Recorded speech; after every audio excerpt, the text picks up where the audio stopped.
All right, so today is going to be one of those sort of real talk videos, I guess, maybe lifting the veil of running YouTube as a business sort of thing that I like to do from time to time, specifically when something kind of happens to where, something is brewing. There's a reason to talk about it. And if there's a reason to talk about it, I mean, I will talk about it. And today we're going to be talking about Nintendo YouTubers specifically, because there's been a couple different instances that have happened really within the past month or so that are kind of being shown to light. And channels are starting to struggle heavily. A big channel just got shut down essentially. So I kind of want to talk about all of this stuff from my perspective. I'm not saying that my perspective is necessarily the correct perspective, but as someone who does YouTube full time, someone who kind of understands the business of it, I feel like I kind of shine a light that maybe some people will just be a bit hesitant to talk about for whatever the case may be. Now,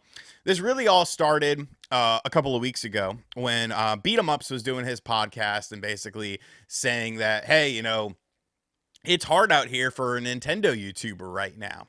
There's not a lot of stuff happening, and sales are down for the system. It seems like interest is starting to diminish in the system, and you can't get by just necessarily talking about Nintendo stuff all the time. Now, this sentiment was also echoed recently by Nintendo Prime on one of his streams. Yes, I watch Prime streams from time to time. Like, I don't hate the guy. This is mostly just jokes. And then, obviously, the big story that just happened yesterday was that Game Explain is pretty much ceasing operations. They let go the two full-time workers that were working there, and Andre over at Game Explain has said, hey, the revenue's down. I can't afford to keep these people anymore. I haven't paid myself in like 2 years, so on and so forth. So I kind of want to talk about why this is happening, at least from my perspective, and, what's going to happen sort of in the future. Now, let me be clear.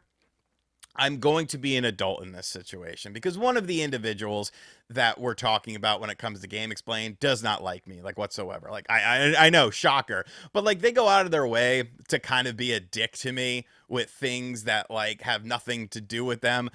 But I sincerely hope that both of these Game Explain employees, find employment and that they're able to do what they love to do and they're able to do what their passion is, even if they don't like me. Like that's fine. I'm not the type of person that wants to take food off your plate if you don't like me, because I understand a lot of people don't like me. But if you look at all three of these cases, Game Explain, Nintendo Prime, and by extension Beat 'em Ups, like there's definitely a very heavy Nintendo focus. A lot of these channels came into prominence because of Nintendo related things. I can identify, all three of these, to be honest with you. When it comes to Game Explain really rose to prominence when it was a time where Nintendo controlled like what could be on YouTube about their games. If you go back to my videos from 2017, go back to my videos on this channel, you could see that if I reviewed a first-party Nintendo game, it would be a 10-second clip and then cut away. Why was that?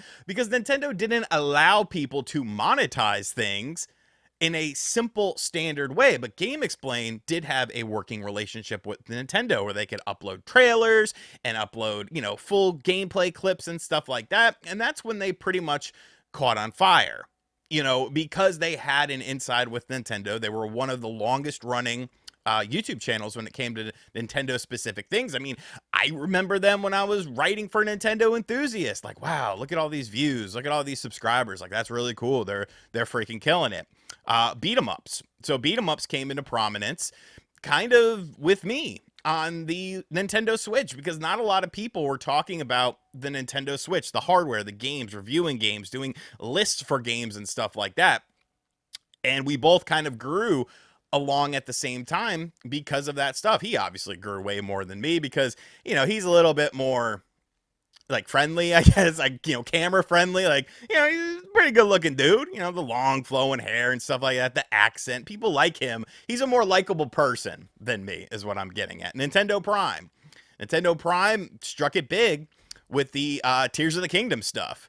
He was putting, he could put Zelda farts and Tears of the Kingdom, and he was getting crazy views on that stuff. I was sitting back watching that like, damn, this dude is getting crazy views on stuff like that. But if you look at all of these situations, they're not the same sort of situations that are happening right now. If you're a Nintendo centric content creator who's doing this full time, you're probably feeling, the fact that this is kind of the end of the console's life cycle. We're shifting over to another console because interest has diminished. You used to be able to talk about some random indie game and get 50,000 plus views on a video, like when the Switch was hot, but now it's not really. And you might not get anywhere near those sort of views, reviewing a specific game or talking about a specific game or doing the list, because people, as far as YouTube is concerned, I feel like a lot of people have kind of moved on from the Switch stuff. They're ready for the next system. And whenever Nintendo starts talking about that, they will be prepared to go back and start looking at the Switch stuff. When you look at all three of these channels, though, they're also all very structured very differently. Wood is a one-man operation with editors and stuff like that. Wood also doesn't release a video every single day. Sometimes it's once a week, sometimes it's once every 2 weeks or something like that. So if one video doesn't hit like it's supposed to, then that sucks. That's really messing things up. Nintendo Prime uploads every day pretty much, and Game Explain uploads multiple times a day. So they're all structured very differently, but they're all sort of feeling the same sort of effects. And I really just feel like that's because like interest in Nintendo has indeed diminished. And yes, it'll probably pick up when the Switch 2 launches, and it's it's that thing where you got to just kind of ride out the waves or whatever like that. But some people, like in the Game Explaining situation, they can't afford to do that. When you're paying people a full-time salary, two people a full-time salary, and the views are kind of where they're at, like, what are you supposed to do? Do I think that this is encompassing of all Nintendo YouTubers? I mean, to some degree. Your revenue probably isn't looking as strong as it did in years past. Like that's just the honest answer of it. And I know there's going to be people in the comments because, it's a long running joke. Oh, RGT, you're a Nintendo YouTuber. But like, I'm really not. Like, I'm doing okay. I'm not noticing a huge, sort of drop in like revenue compared to years past. Has it been better? Like, yeah. Has it been worse? I mean, yeah. I also like to sort of dip my toes into everything. You know what I'm saying? I like to talk about emulation stuff. I like to talk about older stuff. I like to talk about other platforms and stuff like that. And I just feel like, I don't know. I really, honestly, to be perfectly honest with you guys, I feel like if the Switch 2 was coming out this year, like this wouldn't be happening.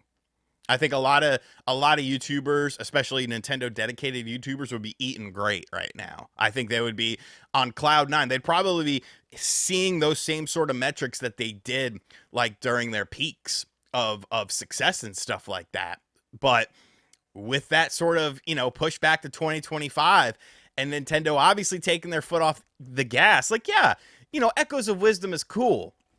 It doesn't have that same sort of feeling that Tears of the Kingdom did, though. It doesn't have that same sort of anticipation, because you could look at those two games and be like, well, yeah, the budgets are probably pretty different on these. This is something we've been waiting for a very long time. Echoes of Wisdom just came out of nowhere, and they're like, hey, we're releasing it in like 3 months. So you don't really get that sort of hype and build up and stuff like that. So that, combined with the fact that it's clear that Nintendo is in a quieter year, combined with the fact that hardware sales, are slowing down, and there is no new hardware to speculate about. Like, a lot of us over speculated, like with the whole Switch Pro situation. I still believe that the Switch Pro was indeed a thing. Mochizuki said it was a thing. Nintendo just pivoted because of the pandemic. Whether you believe that or not, that's fine. I'm not going to say you're right or wrong, because I don't really think we'll ever get, real concrete evidence out of it. But I tend to believe what Mochizuki was saying with this.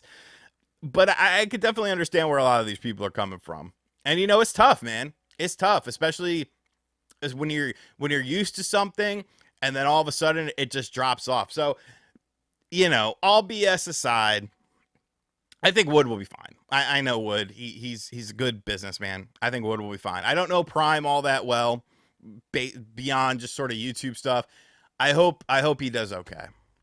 Game Explain, personal issues aside, I hope everyone over there at Game Explain manages to find their footing and, get involved in something that they love or create their own thing and they see success with it. Because, I'm an asshole, but at the end of the day, like, there's limits to it. Like, I can be an adult from time to time, but, look at gaming journalism. Things are dry right now. And I don't really know if they're going to get all that much better. I feel like this pairs perfectly with the video that I made yesterday. If you did not check out yesterday's video, be sure to check it out after this, because of the fact that, like, I'm kind of bored with modern games in 2024. Nothing's really hitting with me. Nothing's really got that long-lasting appeal. So I'm playing more retro stuff, and I go into lots of tirades about stuff. So make sure you check out that video. But those are just my thoughts.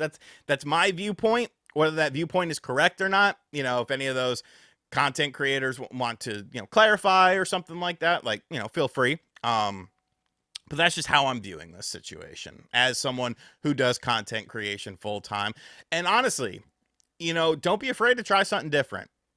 What's the worst that could happen? Your audience doesn't watch the video. Well, okay, at least you tried. Maybe you could tap into a different audience or something like that. Give me your guys' thoughts in the comment section down below. Are you shocked to see Game Explain just kind of seems like this is the end of them? And what do you think about Nintendo YouTube as a whole, as far as, things being a bit rough right now? And as always, guys, thank you for checking out this video. If you're new to my channel, make sure you hit that subscribe button, like, comment, and share. Turn on the bell for notifications as well. And as always, I'll catch you guys on the next video. Later.